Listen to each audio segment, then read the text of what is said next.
한 나라가 있었습니다. 전쟁도 없었습니다. 거대한 자연재해도 없었습니다.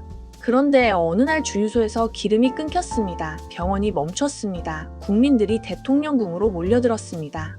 그리고 결국 그 나라는 국가부도를 선언합니다. 바로 스리랑카입니다. 더 무서운 건 이 붕괴가 하루아침에 온 게 아니라는 겁니다. 망하기 3년 전부터 숫자들이 순서대로 무너지고 있었습니다. 빚이 늘어나고 무역 수지가 흔들리고 오늘은 한국이 망한다는 이야기가 아닙니다. 국가가 무너질 때 어떤 경고등이 어떤 순서로 켜지는지 그 구조를 보려고 합니다.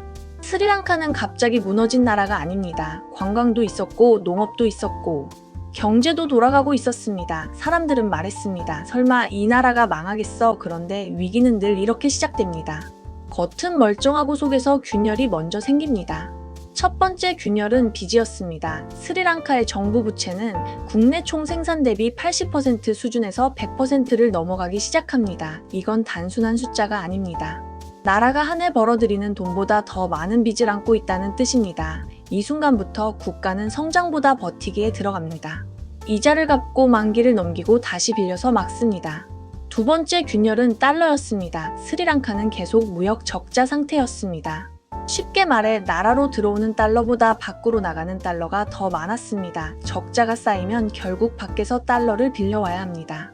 처음에는 괜찮습니다. 하지만 어느 순간 시장이 말합니다. 더 이상은 안 됩니다. 그때부터 위기가 시작됩니다. 세 번째 균열은 환율이었습니다. 달러가 부족해지자 스리랑카는 환율을 버티기 시작합니다. 겉으로 보면 안정입니다. 하지만 실제로는 새는 배에 페인트를 칠한 것과 같습니다.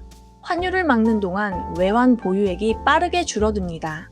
2019년 약 70억 달러, 2021년 약 30억 달러, 2022년 초 약 20억 달러, 이때부터는 시간 문제였습니다. 그리고 결국 2022년 국가부도 선언. 여기서 중요한 건 공포가 아닙니다. 스리랑카가 특별히 나쁜 나라라서 무너진 게 아닙니다. 순서가 겹쳤기 때문입니다. 빚이 늘고 달러가 부족해지고 환율을 버티고 외환이 줄고 신뢰가 무너진다. 이 5단계가 동시에 맞물리면 어느 나라든 위험해집니다.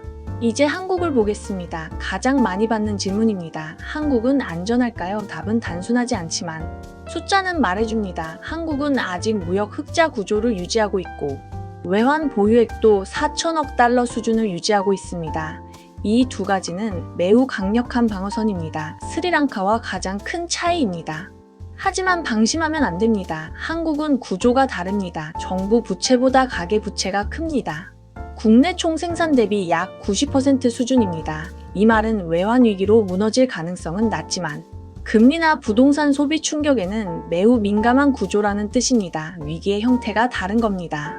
그래서 결론은 이렇습니다. 한국이 스리랑카처럼 될 가능성은 낮습니다. 산업 구조도 다르고 수출 기반도 다르고 외환 체력도 다릅니다. 하지만 국가 위기는 언제나 설마에서 시작됩니다.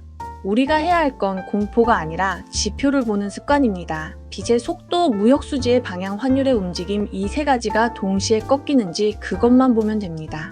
스리랑카는 망하기 3년 전부터 숫자가 이미 말하고 있었습니다. 문제는 아무도 그 숫자를 연결해서 보지 않았다는 겁니다. 한국은 아직 다릅니다. 그리고 지금은 대응할 시간도 있습니다. 구조를 이해하고 흐름을 읽는 사람에게 위기는 공포가 아니라 신호입니다. 그래서 마지막으로 하나만 묻겠습니다. 여러분은 어떤 숫자가 꺾이면 위험하다고 판단하시겠습니까? 빚입니까? 무역입니까? 환율입니까? 지금부터는 뉴스가 아니라 구조를 보셔야 합니다.